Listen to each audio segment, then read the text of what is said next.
careful." He couldn't say anything, so surprised was my statement.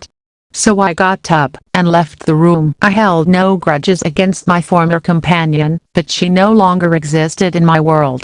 As I walked away from these streets toward my path of thornless roses, I began to realize that the best way to help those we love is to protect them internally, and that the ideal way to serve the entire world is to find them within ourselves. And from the depths of my being arose the conviction that I had to remain in retreat until the end, if there ever was an end. Then, for the first time, I whispered the decree that took hold more and more within me, until I was convinced that I must continue my retreat, although I didn't call it that, before attempting to help others. The decree is, I am my own destiny. Understanding that I am is not the person, but the name of the divinity. The days from then La Prubayon were filled with growing, yet conscious, happiness. In the evenings, when she arrived at our secret, magical little house, I had already meditated, studied, written, cast horoscopes, and even enjoyed a television program. As for her, she had a broad smile on her face because finally, in her life, she was doing what she loved. They loved her as an instructor, and she could attend the courses she'd always wanted. She was meeting a man deeply connected to Chinese teachings, but he took her to traditional Mexican temazcales, another Peruvian, and later, healers from Tepoztlan would appear. Some evenings we would go out to eat at Vip's restaurant, but we also had our favorites. She showed me a place a block and a half from our house, where they sold double, and even triple sandwiches, with a phenomenal volume. There was also a place that made exquisite pizzas, and the owner was a young man who loved us both, and whose face lit up when he saw us arrive. I'd never tasted better pizzas, but most of the time I spent alone, feeling like I was dying, and at the same time, being born to a new state of consciousness. The Master Lothario encouraged me by saying through it to the world, you are dead, precisely when you begin to live. Americo Living Trail 217. She had a strong character due to her personality, so she didn't submit to my ideas docilely. This led to heated arguments and wonderful reconciliations. It was what finally convinced me that finding our perfect match isn't about solving our lives, but about sharing a path and an evolution. I learned to respect her and be patient. My love always grew, it never stopped. She had to see me define to agree to follow me, because she also needed me and was, in turn, learning from me. If the argument was heated, I would go for a walk, and could stay all afternoon on the next street before returning. But one afternoon, things hadn't gone well, and we argued so fiercely, that I decided to go out at 11 at night, wearing light clothing, because it was cold. I knew that with this woman, you're going all out. So I wasn't going to return that night. I walked toward the Potrero metro station, then a little way through the garden on Insurgents Avenue. I chose a large tree surrounded by a slope of earth, and settled there to try to sleep. Mentally, I covered myself with my purple cape, remembering what I'd been told, this cape will keep you warm. Of course, I lacked conviction, because the cold kept biting me. The hours passed very slowly. I learned everything that was happening on Insurgents Avenue in this place, and at this time. The patrol cars with their vehicles flashing colored lights made their nightly rounds. Then, around 4 in the morning, the sweepers of the enormous Insurgents Avenue appeared, wearing their fluorescent orange suits. And little by little, the sun began to rise. It was 9 in the morning, when I was already sitting in my improvised ashram, Maria Luisa Park. The few people who were there, accompanying me, were wearing sweatpants, and running around the park, exercising. As I approached my house in La Prueba, I had my reservations, because I didn't know if my partner was still armed. To my surprise, she was genuinely worried.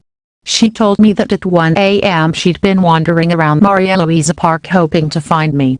She got quite a scare, but for my part, something told me that whatever happens, it's not a coincidence.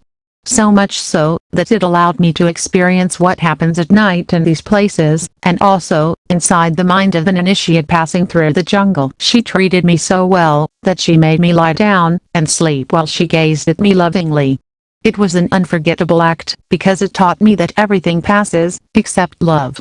Leaving the test. More than a year passed, and one day the manager told us we had to vacate the house, because the owners wanted to use the entire house. This momentarily threw me off balance, as my inner sensitivity was growing, and this disturbance wasn't doing me any good. We started looking around nearby, and on the next street parallel to La Pruba building, we made a deal. The man had his family with him, and the house was under surveillance all day long by the presence of these people, but since I would be at home, Americo Living Trail 218 practically all day, I had to tell him.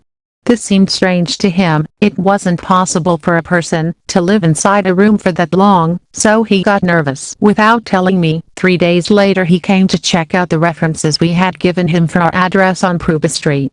There he spoke with my neighbor, the one who lived on the left, and, surprisingly, he spoke highly of me, saying, "The person you're renting to is someone very special. He'll never give you any trouble. He lives very peacefully, and doesn't bother anyone." At that moment my partner and I were arriving at the house where La Pruba Nuestra's things were half-packed, and we were surprised to find our future landlord there. The Lord saw no reason not to rent to us, and, yet hesitantly, at that moment, he decided against it. It all seemed very mysterious to him, and he didn't like that. Time was running out, and this news was unpleasant. We looked for a house for 4 more days, but nothing came of it. We found several places, but none were suitable for keeping me independent from the prying eyes of my landlords. But as things got worse, I did the right thing, starting to calm down. The masters stopped speaking to us, yet I entrusted them with my destiny. I stopped searching, and sat in meditation for 2 or 3 hours. I achieved a state of peace and serenity that was difficult to describe. One afternoon, my companion arrived, very happy yet nervous, and said, "I've already found the place, on the same street as my parents' house. The only problem is we need a guarantor, urgently." I didn't know anyone else at this point other than her own family, and I'd earned their respect, having done all their birth charts. So, thinking about who would be the ideal person for this case, we came to the conclusion that her father was a good person and might agree. We weren't mistaken. Her father kindly interceded for us. And we kept a pre-arranged meeting with the landlord, who had lived in the industrial colony since he was a child. It turned out my probable father-in-law and the landlord were of a similar age, and they began chatting about their childhoods, and what the industrial colony was like back then. The relationship became friendly, and in less than 40 minutes, we had signed the contract. The next day, when I thanked the manager of the house on call La Pruba, he asked me not to leave. He asked me if I wanted to stay there, as long as I wanted, because the truth is, all he wanted was for my neighbor to the left to vacate the place, because he didn't want him there anymore. I never found out what he found out. Well, what I knew was that a young man was clearly her partner, and that she stayed with that neighbor on some nights. This was something my partner and I knew, but I never mentioned it to anyone, because I respected this person, regardless of his private life. Americo Living Trail 219. But anyway, the manager's attitude La Pruba moved me, even though at the same time I couldn't do anything about it. My test had come to an end, and now I was closer than ever to my partner's parents' house, which was just beyond Maria Luisa Park, a block from Mysterious Avenue. The new apartment and a life of high start. We arrived at the place with our things, and I was happy after this resounding triumph, because the house turned out to be quite spacious and comfortable inside, unlike any we had ever had before. She was already earning enough, with my support, that we could afford to pay a higher rent. The house itself consisted of a ground floor, and a first floor. The landlord's daughter lived on the ground floor with her family, and we were renting the upper floor. From the design of the house and the attitude of my new downstairs neighbors, it was clear that they had been accustomed to occupying both floors, but the owner of the house thought it was only fair to receive a little money, so he wanted to rent out part of it. Because of all this, I encountered several inconveniences. The most serious was that there was only one entrance door to the house, and immediately upon opening it, there was a hallway leading to the ground floor, which was my new neighbor's house. To the right, a cement staircase led to our apartment on the first floor. Furthermore, if we weren't discreet when walking upstairs in our house, the downstairs neighbors would know which part of the house we were in. If we spoke too loudly, everything downstairs could be heard. So, my Camino was asking me to do something very special at this stage of my life. But the positive thing about this place was that we had a balcony overlooking the street, and we would also receive sunlight through the windows on the entire side of the house. The bathroom had a tub, and the kitchen had a small window through which you could enjoy the view of the street, as well as the large balcony. In addition, we had more and more things. In the first few months, we already had a refrigerator, a color television, a VCR, a dining room with chairs, a cotton mattress, which is more expensive than regular mattresses, a stove, a refrigerator, a microwave, a mini washing machine, an iron, etc. The bedroom had a spacious closet, so I didn't have any trouble finding a place to put our clothes. Thanks to the small washing machine and iron, I could have clean clothes, and help her with this too, since she left early, and came home late at night. But over time, he began to spend more, and more days with his parents or his aunts, due to the intensity of his work and perhaps, because my energy was entering special phases that subtly hindered our mutual interests. Americo Living Trail 220. However, special assignments were carried out, coordinating remotely. During Holy Week, for example, she convinced the group to stay at the Avenue Phoenix High School to meditate all night on Good Friday before dawn on Saturday. It was a crazy idea we came up with, to have them take turns meditating all night. For me, a truly intense process began, as I was able to raise my energy, and felt it perfectly in my head. A process that can last a lifetime. It's not a pleasant sensation, but at times it's more intense. But you get used to everything. In the mid-afternoon, I liked to listen to sophisticated music on our stereo, and sometimes I would dance alone, imagining she was with me. I also liked to mix things up, by watching a TV movie or the show The Enchantress, and I'd dream of Jeannie. I felt that the idea of our partner living in a tiny enchanted house, or in our bodies was perfectly possible. Watching a movie on television, gave me a sublime emotion. In reality, I began to live the life of a true king. But my responsibility grew, as I had to be alert all day, practicing yoga, meditating, controlling my mind, and maintaining a positive attitude. But even with all this, I suddenly felt like the world was collapsing around me. Then I discovered Kundalini Yoga. Instead, she brought me some books and some yoga bhajan videos, which I bought every time I went to Kundalini Yoga centers to take classes. Then, I combined these special breathing methods of yoga bhajan with those taught by Drive D. Laferriere in his masterpiece, The Yoga Yogism. My house began to become, in a way, a temple. And whenever she entered, as soon as she opened the door, she would bow reverently, because it told me that a different, higher energy was being wielded in this place. But my life was pretty normal, in my opinion. Although as the months went by, if I let my mind wander for more than an hour, like any ordinary human, I felt all the emotional persecutions one can imagine: depression, sadness, nostalgia, fear, uncertainty, anger, lust, etc. etc. So with the breaths, my energy rose so much, that I sweated and sweated. My willpower developed. At night, I would do some Tai Chi movements. Then, I would meditate with my palms together, above my head. This meditation was very powerful, because it not only involved holding my hands together above my head, but also used special visualizations of light on each endocrine gland, chakra, along the spine. While practicing it, I would begin to sweat, and my willpower would begin its true awakening, and its definitive upward advance. As a compliment, before La Hatha Yoga morning practice, I drank a liter of water. With special breathing, I cleansed my bowels, allowing me to defecate perfectly and naturally. The state of peace these disciplines allowed me was very special and real, which I can only describe as being one with the world and with life.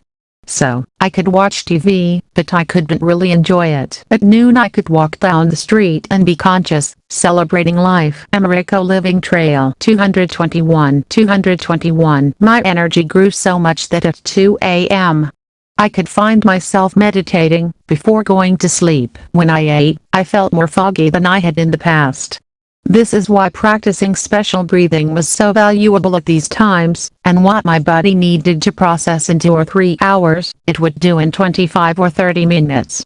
and I regained my balance. My senses and awareness of myself grew enormously. When she didn't come at night, and I felt sad, I would do special breathing exercises. I had read about the headstand posture and that Master de la Ferrier warned that it was very dangerous, and that he would not take responsibility for what happened to those who practiced it. But I was experiencing the depressions around 5 in the afternoon with a much more powerful destructive force than before, so I began practicing this posture at that time, and then closing with short or long meditations, depending on how I felt about the situation. The masters once told me, "No one at La Giftheu or anywhere else is as disciplined as you." He could read a book in a single day, when normally it takes 4 or 5 days. In less than a month, he would write a treatise on economics or management, yoga, poetic tragedy, physics, theology, and more. He reviewed books on these subjects. As my partner became more and more dedicated to strengthening the group, I entered a state of contemplation. Fortunately, the days when we recently moved into the apartment were still a time of sharing. We would go to the mysterious video center and rent a movie, eat together, etc. But with the group, she had to keep up appearances. So, for example, it was impossible for her to be with me at a traditional party.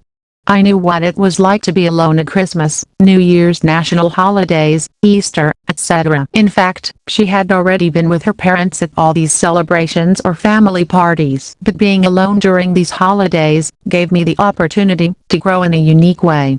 Because I developed the ability to feel happiness every day, not just on holidays. I was conquering the eternal present, and without it, nothing made sense. We were already settled in our new home when the down payment for the house in Arbolletes, which would become the center, was finalized.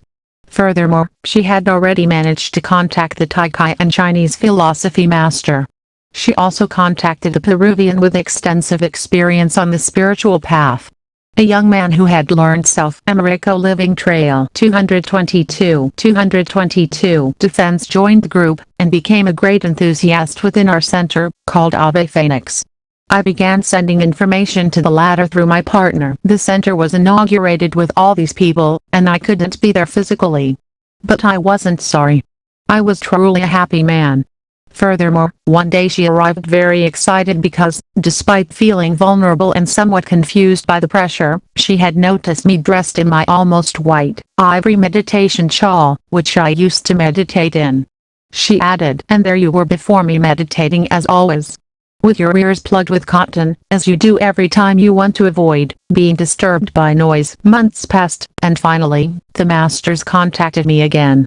They congratulated me on the correct decision that precipitated our current apartment. They evidently hadn't lost faith in us. So one day, when I was calculating my strength, and realizing that I was simply one person among millions of human beings, Master de la Ferrier said, "Imagine if I took that attitude, and gave up because, in adversity, I couldn't find human beings capable of serving the forces of light. I can't give up, and let the dark forces do whatever they want." Perhaps within the whole romantic menu I could share with her.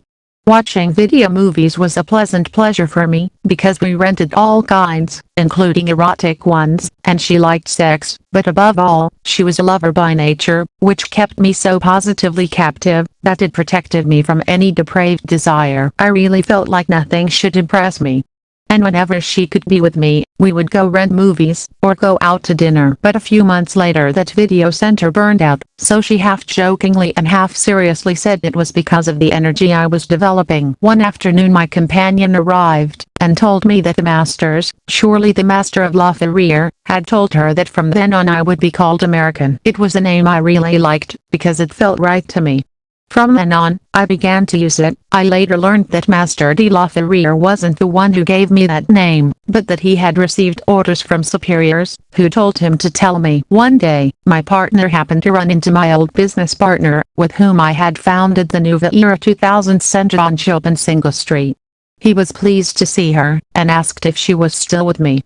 To avoid upsetting him, she told him our relationship was over, and he was pleased to say, "It was the best thing for you, because that man asks you for everything, and there is no other way to follow him." I realized he was right. Each of us has our own way of being. Americo Living Trail 223, and this way of being of mine was changing, and it was she who made me notice that, according to her astrologia, I was no longer living with personal planets, but only with transpersonal ones, namely, Uranus, Neptune, and Pluto.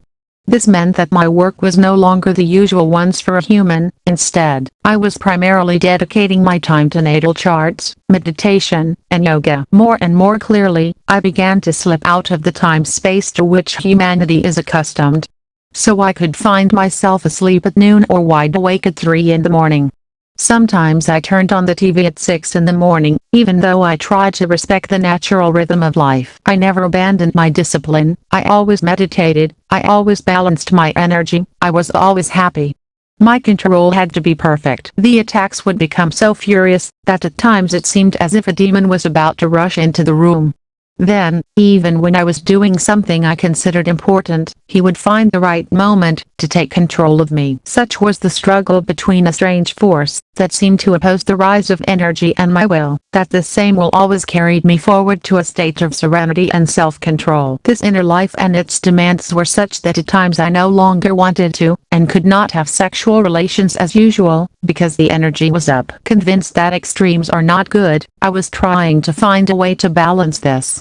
On the least expected day, she liked to play around, and dress up in provocative clothes, dancing in front of me.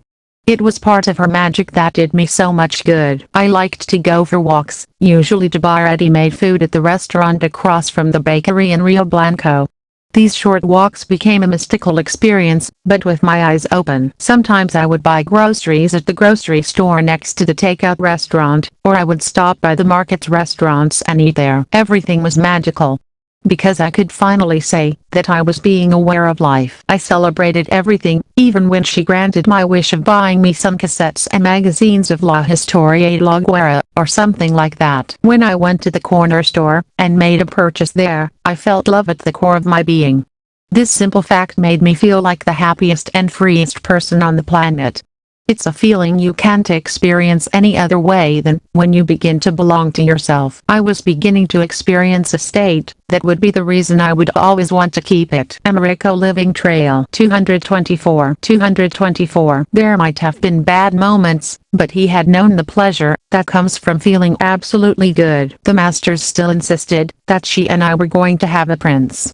I spoke to her about this, and I longed for her to have a son, but she didn't feel ready yet.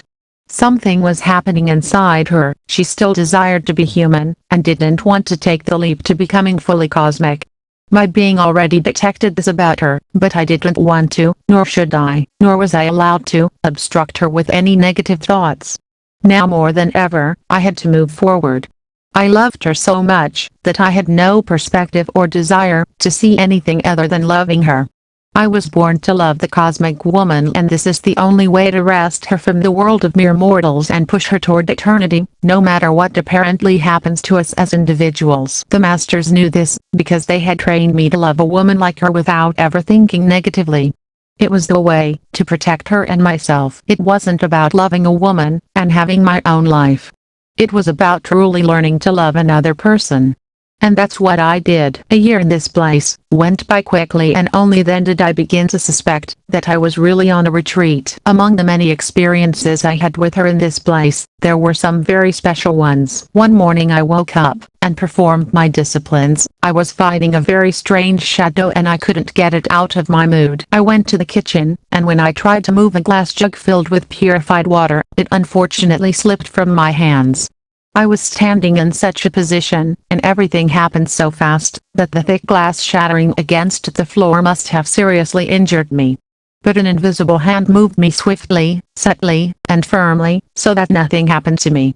I tried to gather my thoughts, and had to admit that something invisible had saved me from a certain, and possibly fatal, accident. It was still the time when she spent several nights a week with me, and when she arrived, after having sex, we were resting, and suddenly she became very serious.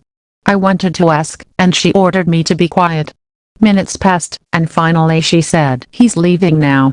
He's walking very very slowly, his black cloak covering his entire body, so that only his skeleton-like face can be seen. He's deaf. He was coming for you. But he was confused, because he couldn't take you." According to this, you should have died at this moment, stabbed in the back in a lamentable schizophrenic attack by a woman.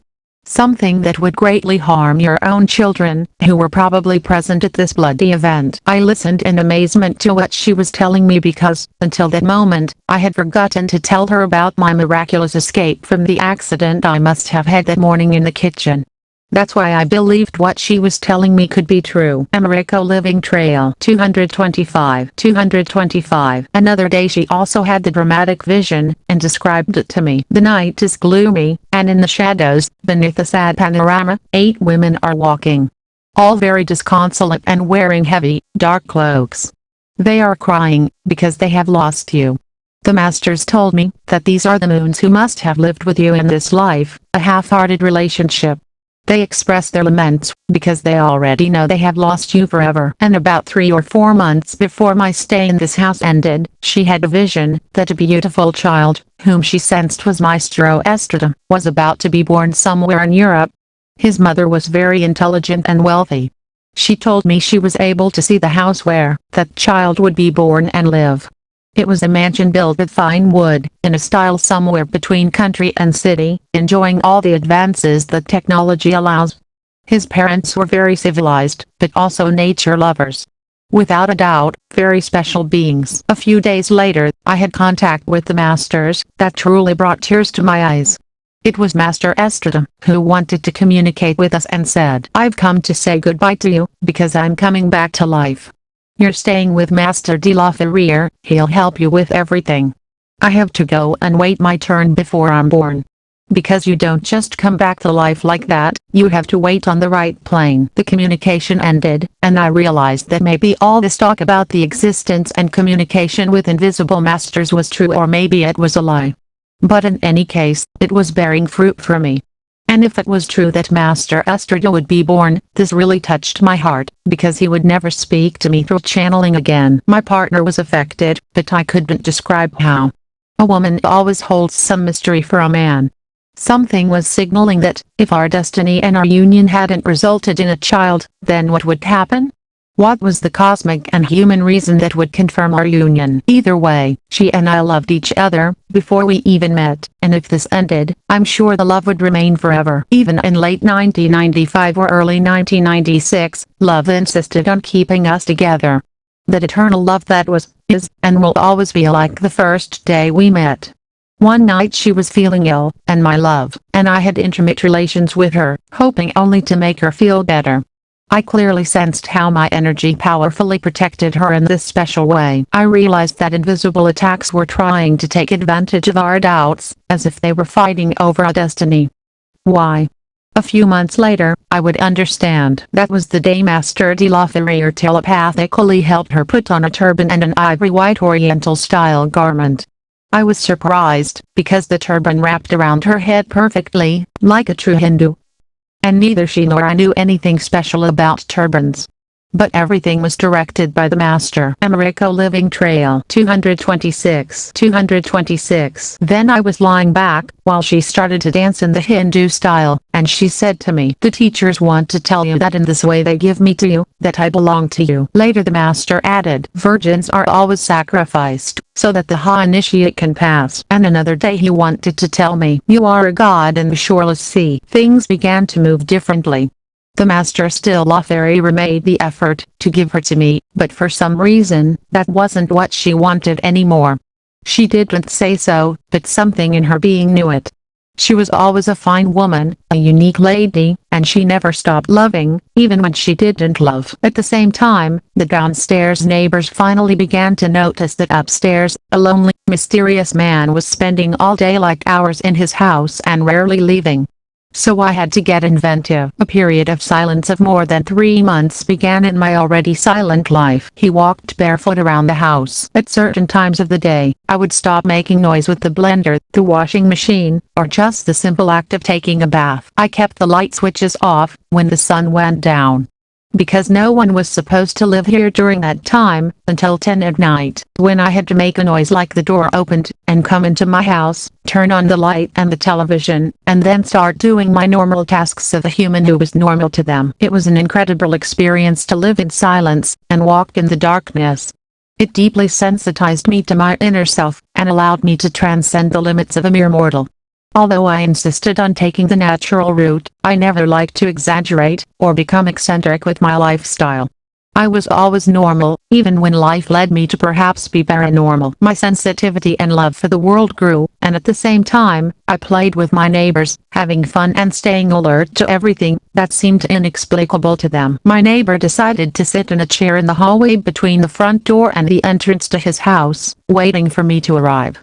He was puzzled, unable to pinpoint when the light came on, yet he couldn't hear the front door slam.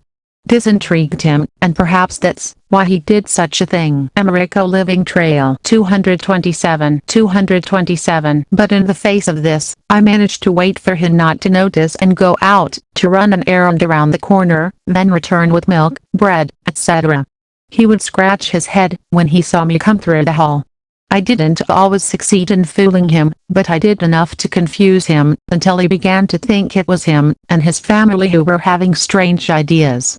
Because after a while, he stopped insisting on his strange obsessions. Other times, they would start talking loudly, and like most humans, it was usually just gossip, thinking the upstairs neighbors weren't home. So it was a shock to them when, around 10 or 11 p.m., the lights in our house came on. They would all get nervous at my apparent suddenness from the invisible. The whispering and surprise would grow, and then they would lower their voices, which suited me just fine. Even at the beginning of this period, I would light a small lamp or a candle to try to continue my reading and research in the gloom. I wore, as was my custom, mesh glasses that prevented my eyes from hurting from studying so much. But I noticed that, driven by curiosity, they tried to peek through the small back window to see if anyone was there. It was then that I finally had to turn off all the lights. Now, for one thing, it must have been total darkness, and I didn't have to complain about that. For her part, my partner began to experience a more intense double life. One was her progress with the center and her paternal family, and the other was her life with her secret lover, who was me. I wanted her to lift the veil and finally introduce me to her family, but she hesitated. And I didn't realize yet though, that her real struggle lay in deciding whether to live a life with me, or continue with her human, but happy, life, if that made her happy. For me, every day became a Sunday. I learned to be with myself, and love life for what it is, without the need for crutches. This is what captivated her, especially every time her tones of freedom and liveliness increased. I never thought about losing her. Even before she made her final decision, which was to continue on her path, she took me to San Juan del Rio, Querétaro. There we bought some healing stones, like topaz, quartz, and others. From there we went to the town called Pena de Bernal. We stayed one night in a small, almost homey hotel. We tried to be together, but it wasn't the same anymore. Something, someone, or some beings of the light were deciding that she should follow another path, a more human one, I might say. This time we argued a bit, but they were no longer intense conversations about reaching an agreement, but rather, something was truly being defined.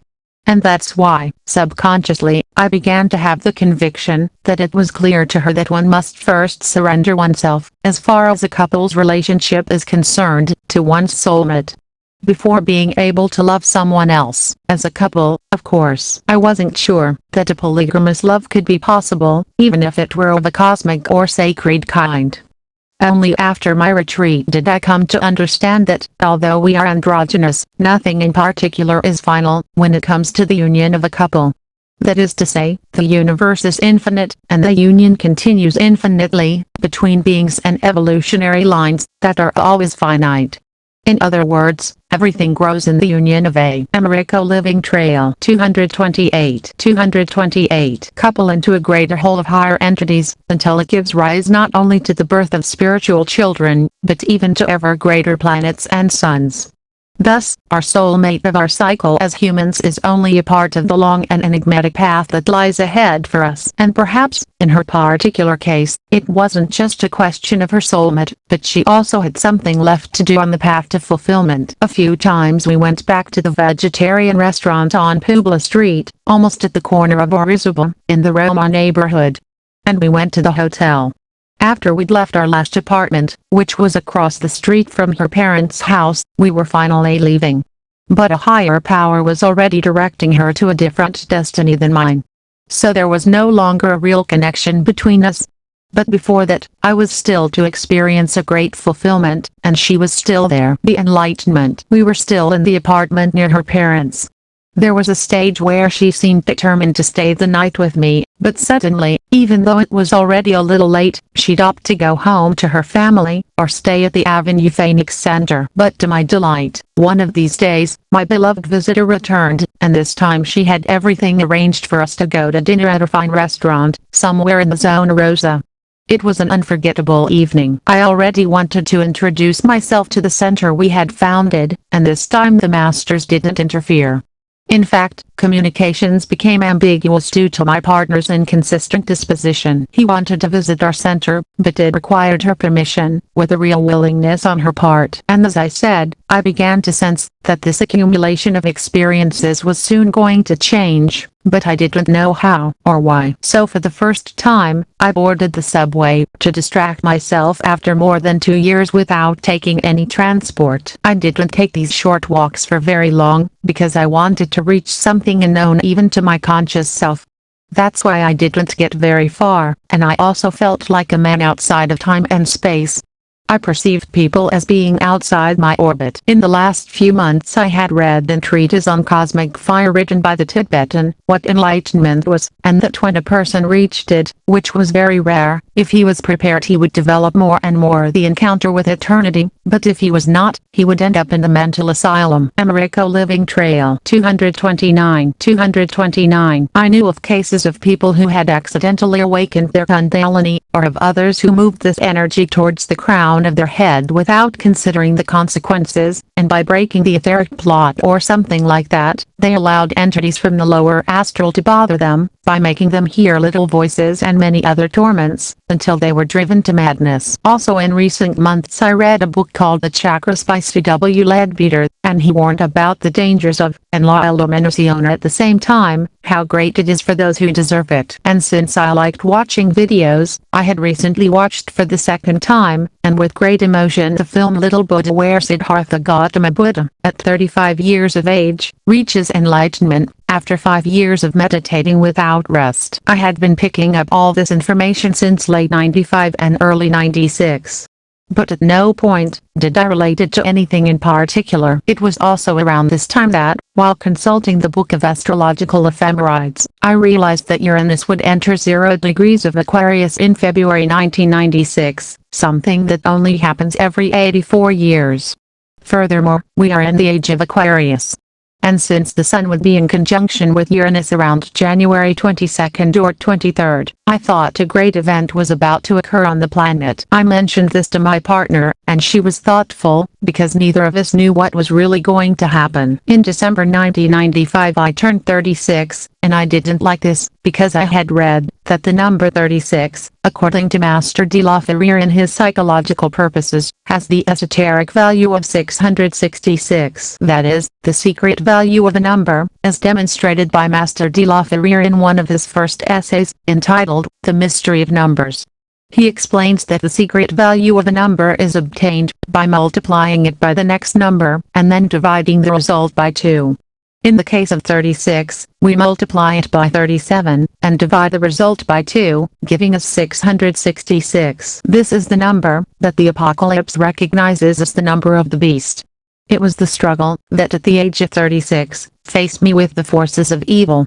I didn't want to believe it that way, and for the time being, I tried not to think about it. But as soon as it started to manifest perfectly real results in my life, then I had to think about it. First, occultists consider numbers as the language of God, within a mental whole. In fact, the Master wrote 36 Psychological Purposes, which addresses studies on various topics. This must be, because 36 is not a bad number, but merely a dangerous one. If we think that 6 refers to sex, this leads us to understand that 666 is an involutionary, or, better said, degenerative spiral. It's sex's original sin. Sex as passive. Americo Living Trail 230. Passion. Although 6 is naturally the result of 3 plus 3. That is, the love of man and woman on 3 levels, physical, emotional, and mental. So these three bodies of a man unite with the three bodies of a woman, to fuse as the seventh or spirituality. Furthermore, 3 refers to sexuality as trinity, and no longer as duality, man-woman. Actually 36 is the simple sum of 3 plus 6 equals 9, and 9 is already an evolutionary spiral. It is recognized as an infinite number, the number of Christ. 666 is passive passion and original sin. But the true number is 999, which makes passion an instrument of necessarily conscious love, which we can call immaculate passion. So the number 36 can lead to evil, if we remain captive to sexuality as a vice. But it is the source of all good, if we achieve true love. One afternoon, in the final months of 1995, while I was in the kitchen, I saw some UFOs through our small window in broad daylight. They stopped so I could notice them. About 20 pinpoints of light formed. But these weren't airplanes. From then on, whenever I went out on the street, one of those devices followed me, making its presence known to me. And starting in January 1996, one of these luminous points was placed every evening, always in the same place, and it remained there until late at night. And sometimes I heard telepathic fragments, that passed themselves off as positive, but I never trusted them. This was fine, because at times they could become quite unpleasant, looking for my weak spots, paraphrasing experiences I was going through that were very sensitive to me. For example, that I had to sacrifice myself, and resign myself to losing my beloved. Then I would respond, "No one can take away what belongs to us." The inner struggle grew stronger, and religiously around midnight I meditated more and more. And on the night of January 22, 1996, my 6th chakra and partially the 7th opened. The next day the 7th chakra was fully opened. I fell into a void and despair when this happened to the crown of my head. It was la illuminación. On the night of January 23, I thought my enlightenment process was complete, but forces of great darkness struggled to plunge me into apathy, confusion, and despair in a particularly persistent and destructive manner, both within me, and particularly within my Americo Living Trail 231 brain. It was then that I began, almost violently, to perform the breathing exercises, and then began to meditate. This lasted about 3 hours, and I was sweating. At this point, the 7th chakra opened completely.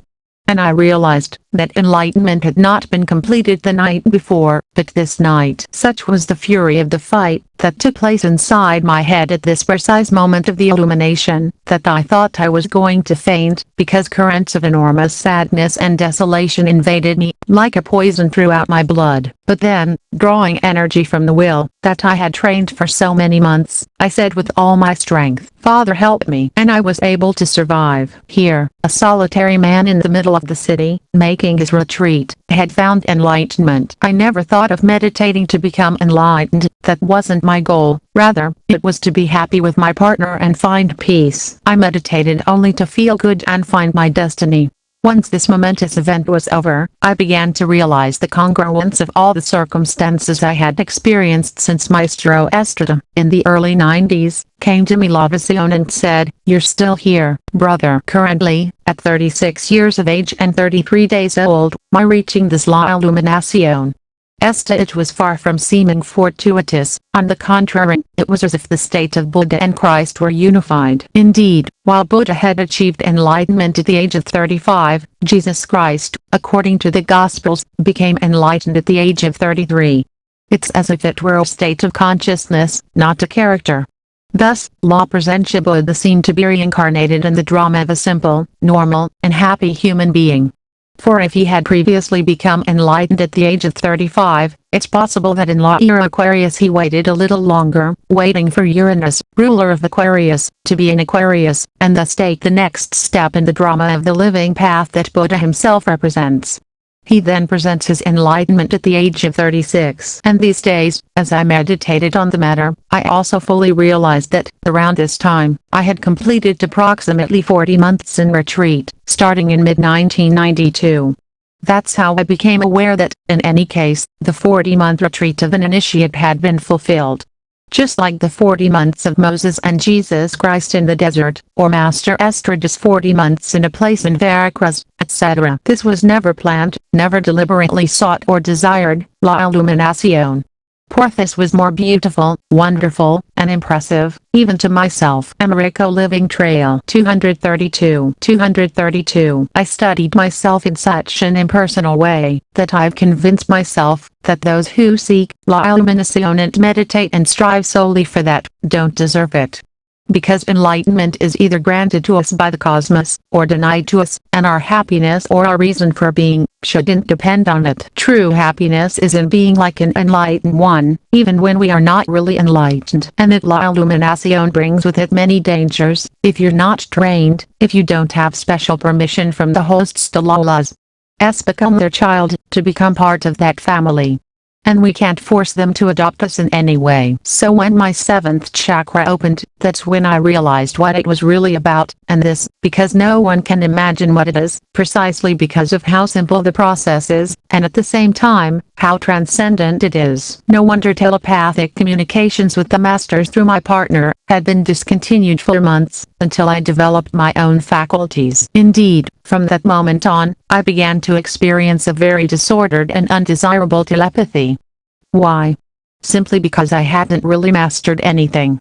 That is, after meditating, being a vegetarian, and practicing yoga for over 15 years, with discipline and seriousness, I still wasn't completely pure, nor did I know what all this was about, linked to a new awakening of consciousness. It was as if I had picked up the phone, and had no control over it. Whoever spoke, and I never knew who was on the other side of the door. We become a plaything for unknown forces that pretend to be angels, and when genuine beings of light try to help us, we mistake them for demons. It was a terrible game that had already begun before the enlightenment, and lasted for 3 months, during which I could barely sleep. It is a state of despair, and, in a way, temporary madness. We can only survive, if we remain conscious, simple, humble, and as natural as possible, studying everything, and, above all, using our will with love. Because will without love is only brutality, a seal of irredeemable perdition. People who see us from the outside, think we're just like them, with their weaknesses, impurities, and indiscipline. But for the enlightened one, or one who is like the enlightened one, a whole inner world begins, which from that moment on we only begin to conquer. But even then, by practicing my discipline, and raising my energy, I achieved moments of rest. And as soon as possible, I broke the great news to my companion, something she had so desired for me and for humanity. I told her without exaggeration and even less with vanity, already a little more aware of what awaited me with this new state. I told her about a week later. I have achieved la illuminación. Americo Living Trail 233. I listened without applauding, because she herself sensed it, and realized the price we were having to pay for the impossibility of continuing to behave like mere mortals. She remained silent, and I realized something was struggling within her. Now I had to show that I loved her, and set her free. I loved her without involving a personal attachment. One afternoon, I felt overwhelmed by a pervasive anxiety, and went to visit her parents, but this time she would stay at the center. She was trying to decide her destiny, and her parents' presence was not desirable. They welcomed me with great affection, but I couldn't sleep all night due to strange behaviors, driven by my deluded mind.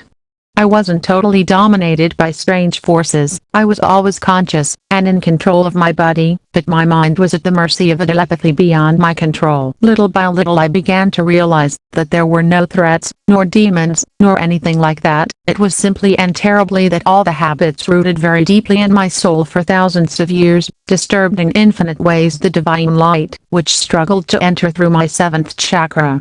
It was my fears, my own ego and 1,000 other dependencies on mechanical life, which desperately tried to interfere with my contact with Lala's. All these specters were actually hooked on the lack of purity in myself. La illuminación it's neither bad nor good, it is what it is. In and of itself, it doesn't make us better or worse, it simply leads us to a new state of consciousness, more advantageous or fatal, where we necessarily have to be more responsible. For we are united by love for humanity, in a very definite way. Every thought, emotion, and act must, from now on, necessarily be conscious. After that bad night at my future in-laws' house, in the morning I thanked them for their attention and returned home. The sadness of not having my beloved, and yet being so connected to her, after so many things we'd experienced together, and the internal adjustments to our mutual emotional and mental bodies, was what desolated me. My partner and I had been adjusted on the physical, emotional, and mental planes, and I didn't know how to live without her. And, yet an enlightened one cannot have loneliness, anger, lust, gluttony, fear, etc. Because all of these become terrible monsters. The entities of the lower astral take advantage of everything in this regard. I didn't know it, but I sensed it. My Achilles heel was my connection with my partner, and I desired this connection, because I was sure she loved me. No one in particular was to blame, but perhaps humanity as a whole. The fact was that things weren't right. For the first time in my life, I felt alone.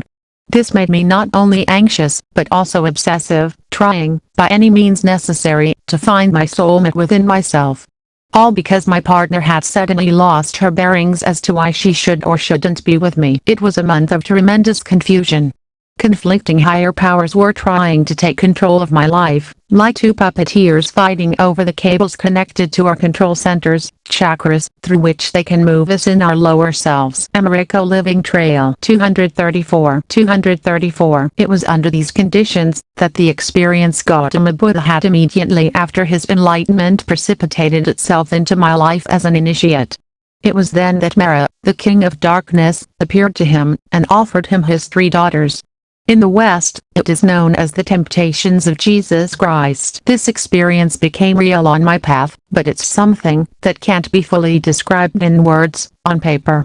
It basically refers to contact with sexuality in the kingdom of Lilith, the demon woman or second wife of Adam. I thought that this experience of intersexuality has to do with the biblical passage from the Old Testament, where it is said that Delilah made Samson lose his strength. I interpreted it as Delilah making Samson ejaculate as a sure way of making him lose his strength. The reality is that sexuality was not only created to preserve the human race, but also to awaken inner faculties, latent in every human being. And true sexuality is an interdimensional sexuality, as the North American sage Drunvalo Melchizedek teaches. It is this mysterious art that is spoken of in fragments at various times in human history. For example, in the Middle Ages, witches were burned, because they had become the devil's concubines. It was said that there were evil entities that sought out weak humans to make their slaves, and such demons were called cubes or succubus. But this kind of art isn't just the work of the devil. In reality, la sexualidad interdimensionalites the true nature of sexuality as an act of eternal love. And it's the kind of sexuality that is natural to the so-called ascended masters, both male and female. Where soulmates unite forever, living in an androgynous way for all eternity. For centuries, attempts have been made to confuse humanity, so that it does not find true sexuality, because if it achieves this, it enters the realm of everlasting happiness. It is true that enormous sexual and initiatory maturity is required to achieve interdimensional sexuality, but in reality it does exist. This is what the enlightened one must sometimes experience within his living path. And it is the destiny and right of every human being. I was learning about things that were very new to me firsthand, and the deception was going to play tricks on my poor mind for a while, but it couldn't do so forever. Because little by little, I became convinced that I was designed to serve others, and this was mainly because I had always practiced sexuality solely for love, not for pleasure separate from love. I spent almost a month in these post-enlightenment conditions.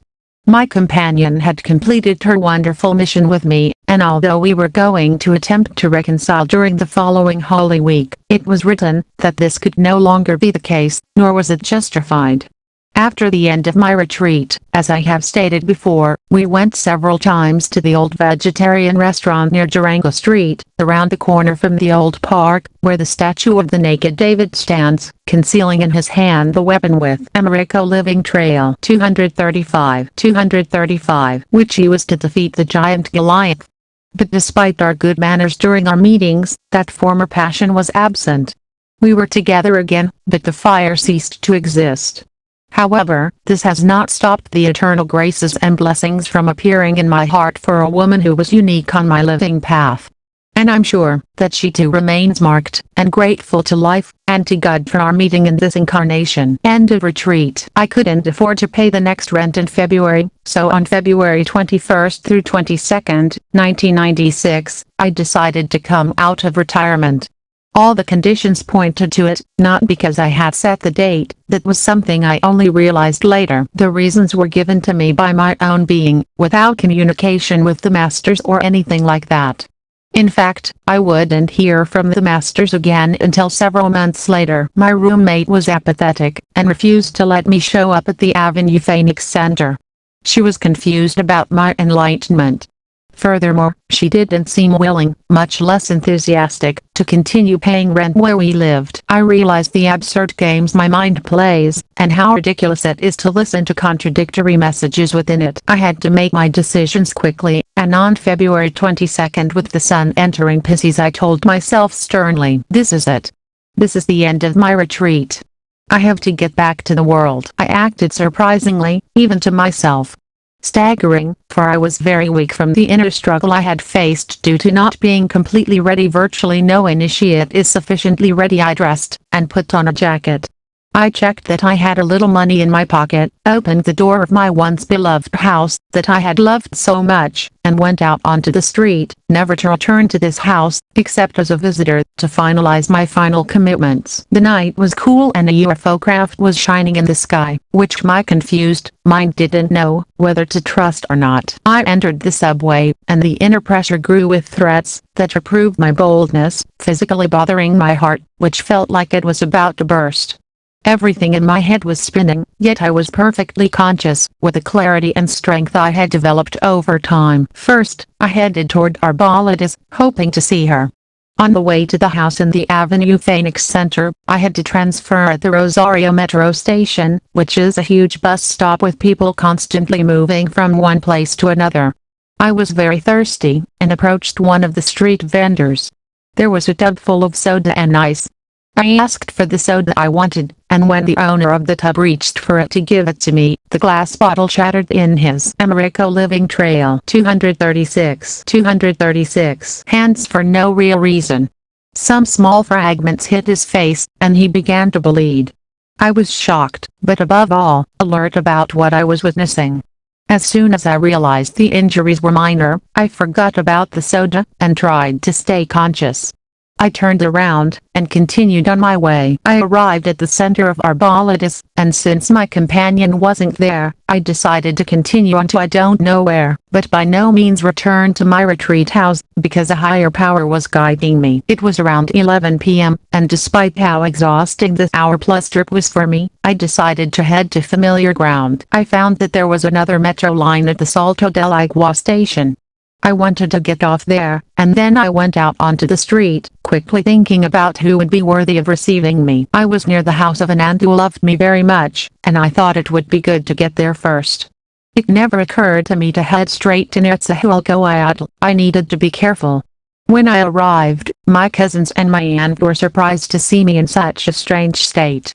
Indeed, I was underweight, since during my stay in my last apartment, my roommate sometimes did 3-day monofists, and I did the same. We did this at most twice. And I did maybe one monofist for a week. Monofisting meant drinking water during the day and only one type of fruit, eating without restrictions.